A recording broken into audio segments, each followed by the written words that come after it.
Volta aqui, Josias, Bolsonaro querendo ir, Lula não vai, mas a imagem que fica, a gente está até explicando isso, que isso faz parte do que é protocolar lá nos Estados Unidos, né?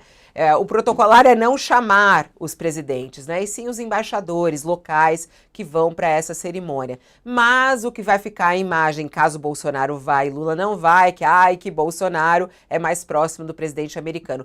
Como Lula deve sair desse papel aí? Não, o Lula está fazendo um papel agora institucional e está agindo corretamente, Fabiola.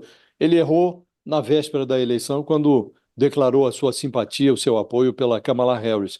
Depois que o Trump foi eleito, o Lula teve um comportamento de manual, né? Ele felicitou o novo presidente eleito dos Estados Unidos, fez isso por meio das redes sociais, soltou uma nota, congratulando o Donald Trump pela vitória, dizendo que o mundo está precisando de diálogo e se colocando à disposição para trabalhar em conjunto. Depois fez uma declaração já em entrevista, dizendo que valoriza muito as pessoas que chegam ao poder por meio do voto, num jogo estritamente democrático, que foi o que aconteceu nos Estados Unidos. O Trump foi à sorte das urnas, os eleitores americanos escolheram o Donald Trump, o Joe Biden, o atual presidente, já reconheceu que o Trump foi eleito, a Kamala Harris, derrotada, reconheceu o seu infortúnio, já congratulou também o vencedor. Então está tudo dentro do manual. E o Lula se sente, até pelo que eu conversei lá há 48 horas, e a gente falava disso aqui ontem, né? Eles se sentem até meio aliviados com essa regra, com essa praxe do governo norte-americano de não convidar chefes de Estado para a posse do presidente eleito. Evidentemente, isso não é uma lei. O Donald Trump pode muito bem, se quiser, convidar quem ele bem entender, inclusive presidentes de outros países, chefes de Estado de outros países. Alguns, aliás, que ele tem muito apreço, são autocratas, né? Ele pode convidar, mas a praxe é não convidar. O governo brasileiro estava aliviado com essa praxe, disse que, como de hábito, vai enviar para a cerimônia de posse do Trump o embaixador brasileiro nos Estados Unidos. Então está tudo dentro do manual. O Lula reconheceu a relevância da vitória do Donald Trump, se colocou à disposição para trabalhar com ele, e o Bolsonaro não vai também, porque ele não tem posse, não tem a posse do seu passaporte, que está retido por ordem do Supremo Tribunal Federal, e não há perspectiva de que ele, embora vá requisitar, vá peticionar ao Supremo para ter de volta o passaporte, não há perspectiva de que ele consiga êxito nessa sua intenção. Então ele também não vai. Pode ir lá o Eduardo Bolsonaro novamente, mas e se, mesmo se fosse, Fabiola, na hora de negociar, o Trump teria que negociar com quem está no comando. O inquilino do Palácio do Planalto hoje é o Lula. Já aconteceu com o Javier Milei na Argentina. O Bolsonaro foi um cortejo bolsonarista à posse do Milei, e hoje o Milei está aí, tendo que negociar. Agora mesmo está prevista a vinda do Milei a uma reunião do G20, que vai ocorrer agora no meio do mês de novembro, no Rio de Janeiro, e o Milei tem que se render às evidências. O presidente do Brasil é o Lula e ele tem que transacionar, quando necessário, com o Lula. Assim também ocorrerá com os Estados Unidos, Fabiola. Lula não ir à posse de Donald Trump. Isso é um problema, Thales?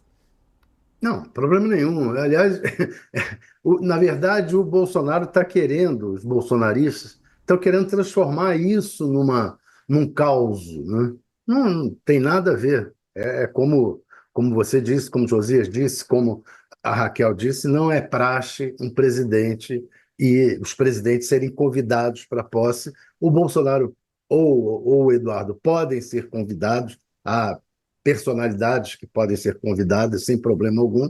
No caso do Bolsonaro, mesmo que seja convidado, o que não é certo, mesmo que seja convidado, ele não tem o passaporte, não poderá entrar nos Estados Unidos e ponto final. Não tem mais nada além disso. Mas vamos ter, o Bolsonaro e os bolsonaristas ensaiaram criar um caos, dizer, o Lula não vai ser convidado, eu vou ser, assim como foi no Milei.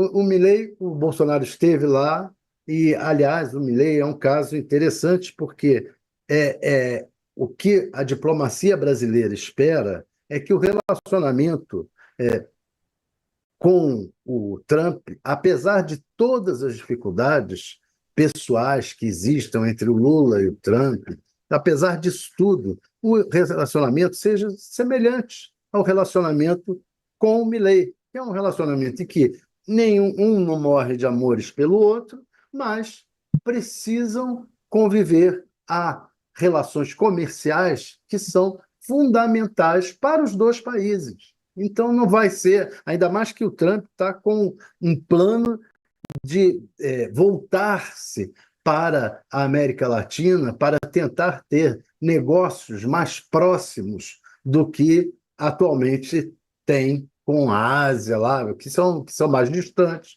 com o Oriente Médio. Aliás, a interferência que ele planeja ter junto ao Maduro, a pressão junto ao Maduro, é porque o petróleo está aqui perto. E a Venezuela tem as maiores reservas de petróleo do mundo.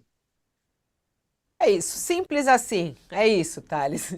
De simples não tem nada, tem toda uma complexidade. Para isso a gente É, chama então o nosso parceiro, que ele veio para explicar tudo isso para gente. Jamil Chad, diretamente de Nova York. Vamos ver esse céu lindo de Nova York. Ele vai deixar os filhos na escola, ele vai à beira do rio, e aí ele vai mostrando. Abre a tela do Jamil. Olha que coisa mais linda, gente.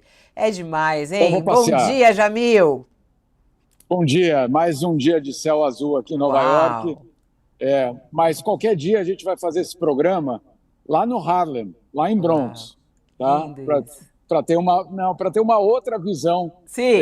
de um país desigual, injusto, racista, xenófobo, tudo isso, né? Porque esse lugar também é tudo isso. Muito bom, bem lembrado, viu, Jamil? Porque as pessoas olham só essa fotografia e acham que é isso. Muito bom você falar aí sobre as beiradas dos Estados Unidos e de Nova York. Essa cidade também repleta de desigualdades e dores, e muitas dores. Tem toda a razão. Estávamos falando aqui sobre Lula-Trump. Né? Como você mesmo ontem já explicava para a gente, também não é praxe dos Estados Unidos, isso não é protocolar, e a Lula não vai à posse de Donald Trump, já era esperado, né, ô Jamil? Já era esperado, Fabíola. Bom dia, Josias, bom dia, Thales, bom dia a todos. Bom dia. Olha, não só já era esperado, como seria uma surpresa se o Donald Trump virasse essa lei de alguma forma, de alguma outra, vamos dizer assim, para ter algum outro significado.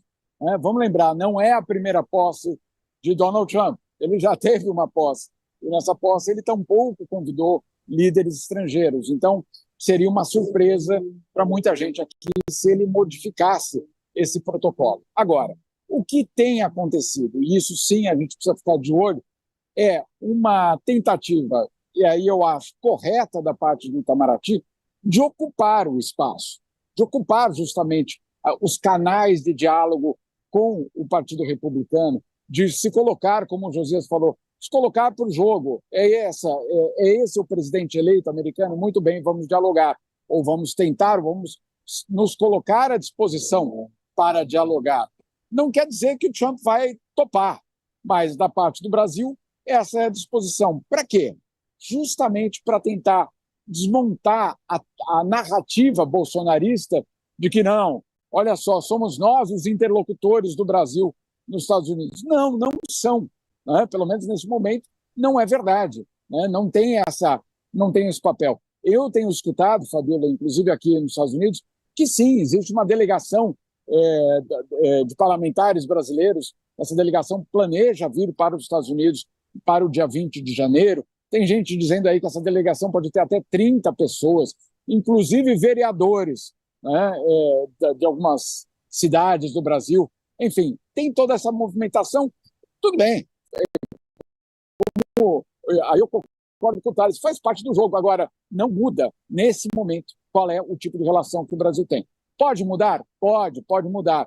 A Casa Branca pode ser o epicentro da difusão da extrema-direita na América Latina? Pode, obviamente, eles querem esse papel, mas não necessariamente vai ir nessa direção. O que sim aí sim preocupa de uma forma muito mais concreta a política externa brasileira, é a posição de Donald Trump em relação a algumas questões reais da América Latina.